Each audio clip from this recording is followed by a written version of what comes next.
Alright, tonight we have a relatively short PowerPoint on a few of the ortho views that they do for the pelvis. You can do these in the regular department, but if you're working in orthopedics, you will get these views on occasion. Just a little bit of anatomy on here, just kind of go over the 6 fundamental kind of lines going across on here.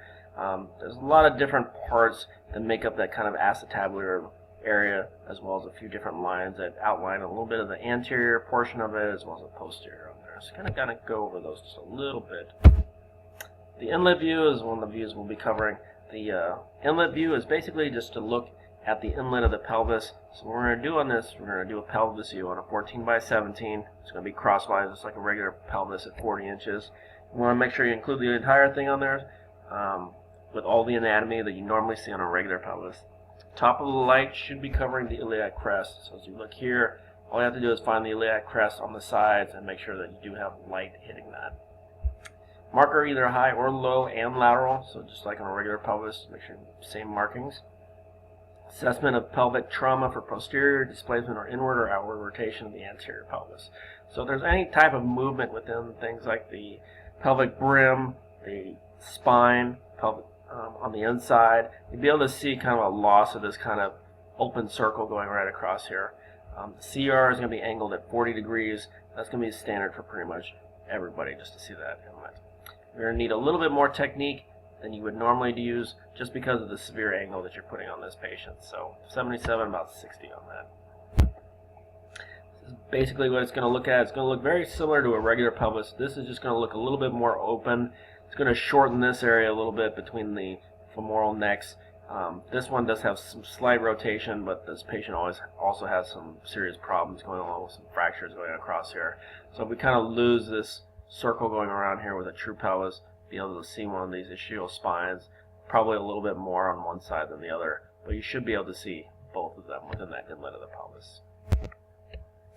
Outlet view, this is just another axial view, but this is going the opposite way. We're going to do this on a 14 by 17 crosswise, same exact thing we just did. These 3 things all the same. Bilateral view, the bilateral pubis and ischium to allow assessment of the pelvic trauma for fractures and displacement. So what we're going to look at mainly are the rami, and we're going to look at the foramen along both sides here and see if that is even. If there's any type of fractures, this view actually shows the pubic rami and the ischial rami pretty well on there. Males, about 20 to 35 degrees because the pelvis is a little bit different. Females, 30 to 45 degrees. This is going to be a cephalad angle now, so it is going to be going up.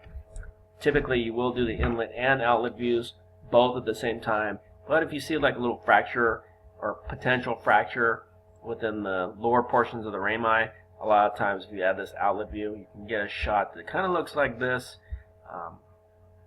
and that you don't have to get the entire pelvis again, but it's an extra view that you can include if you have that kind of discretion at your clinical site.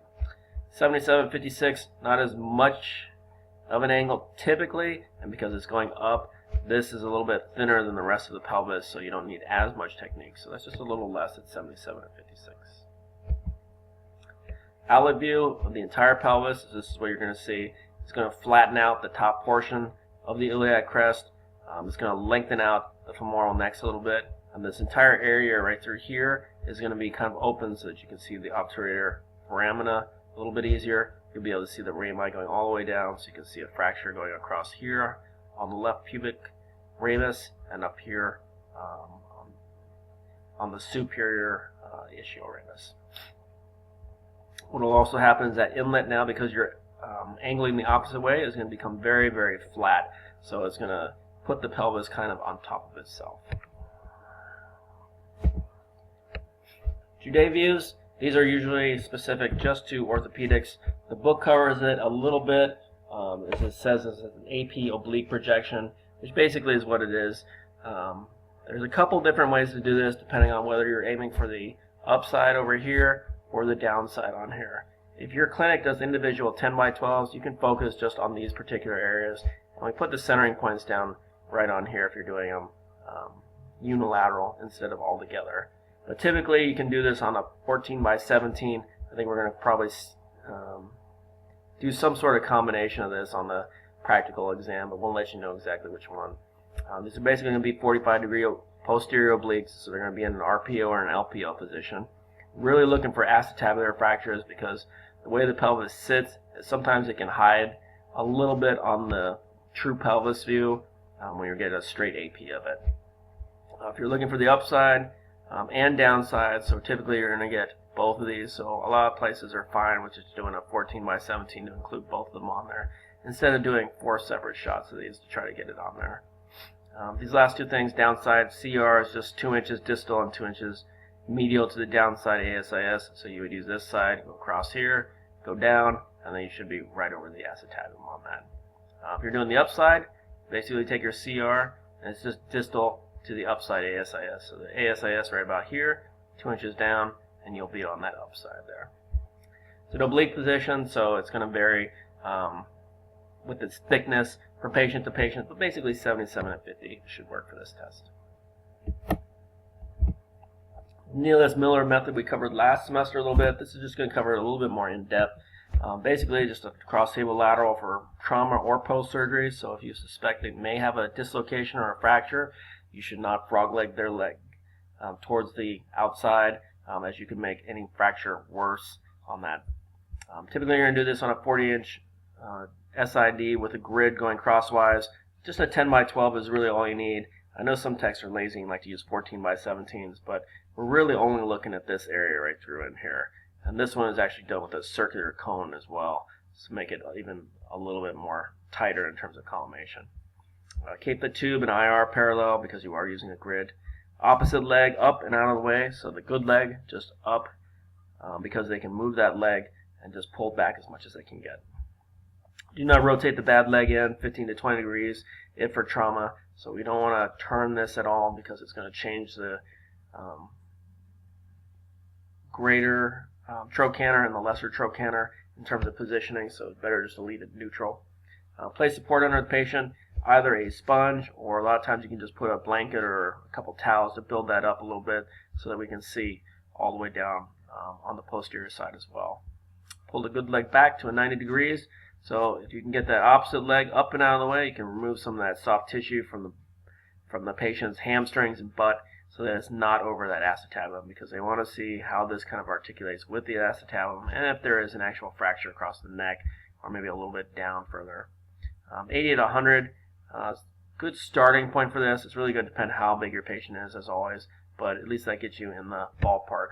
A lot of these are going to be done on single phase portable units. So the main thing I can tell you about this is just to get the leg back as far as possible.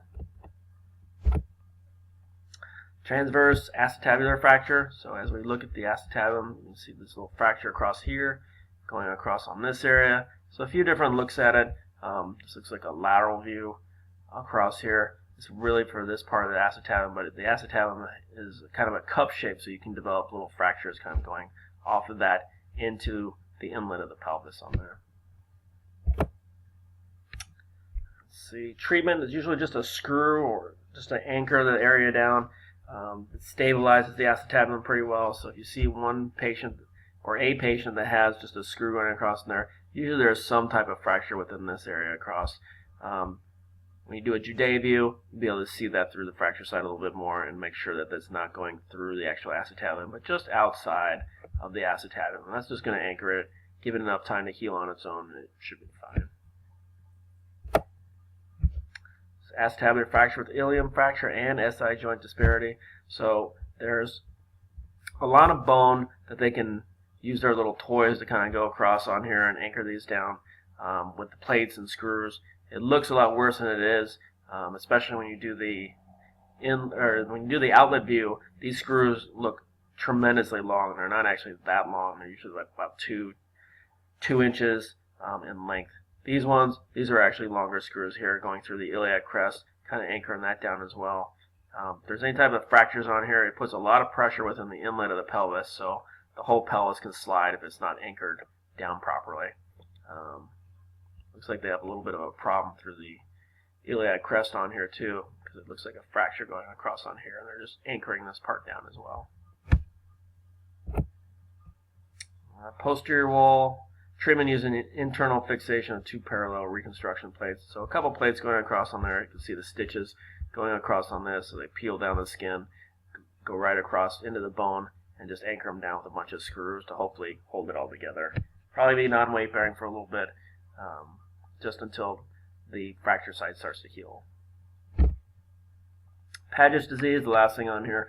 Abnormal breakdown of bone tissue in specific areas. This can be found in a few different areas. The arms, I think the collarbones, leg, pelvis, spine, skull. You might see these little kind of, it looks like almost like there's a little piece missing across on there. This is just from abnormal bone formation. It doesn't quite grow across this site as well as most bones do. New area of bone is going to be larger but weaker, so you'll be able to see a little ossification going across on there where the osteo cells are going, but it still remains kind of open across on there. Usually a patient will just have some pain, but a lot of times they find these as incidental findings on other exams, so make sure you are not cropping any of your anatomy. That basically takes care of it. This is a very short PowerPoint. Positions we'll be going over in class are the inlet-outlet views and the Judea views. So kind of read up on those a little bit. They've got examples of those in the pelvis chapter under the acetabulum, 357 through 359 are the pages on that. So take a quick look at them, and we'll go over the positioning in class.